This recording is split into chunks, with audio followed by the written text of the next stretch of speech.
एक बिल्ली और लोमड़ी में अच्छी मित्रता थी। वे अक्सर एक साथ समय बिताया करते थे। साथ खाते, साथ खेलते और ढेर सारी बातें करते उनके दिन बड़े मजे से गुजर रहे थे। लोमड़ी खुद को बहुत चतुर समझती थी और जब भी चतुराई की बात चलती, वो बिल्ली को नीचा दिखाने का कोई मौका नहीं छोड़ती थी। बिल्ली को कभी कभी ये बात बुरी भी लगती थी, लेकिन मित्रता के कारण वह इन बातों को तूल नहीं दिया करती थी। एक दिन दोनों दोपहर के खाने के बाद एक पेड़ की छांव में आराम कर रहे थे। दोनों में बात चल पड़ी कि अगर अचानक कोई शिकारी जानवर उन पर हमला कर दे तो वे अपने बचाव के लिए क्या करेंगे। बिल्ली बोली, मुझे तो ऐसी परिस्थिति से बचने का केवल एक ही तरीका आता है, मैं तो वही करूंगी। ये सुनकर लोमड़ी हंस पड़ी और कहने लगी, बस एक ही तरीका?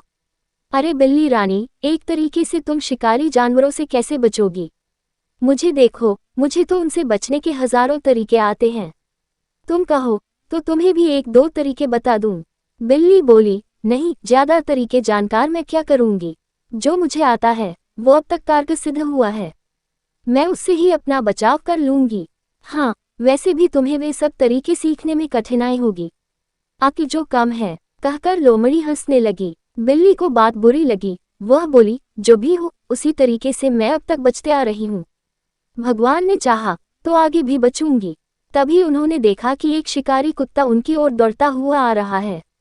दोनों डर गए और सोचने लगे कि अगर उन्होंने फौरन अपना बचाव नहीं किया तो शिकारी कुत्ता उन्हें चीर-फाड़ कर रख देगा।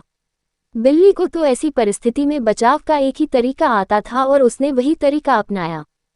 फौरन एक पेड़ पर चढ़ गई। हजारों तरीके जानने वाली लोमड़ी सोचती रही कि क्या करूं।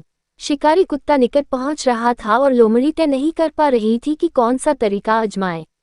इतने में शिकारी कुत्ता लोमड़ी के निकट पहुंच गया और उसकी बोटी बोटी नोच दी। सीख, एक कारगर तरीका उन सारे तरीकों से बेहतर है जो किसी काम के नहीं।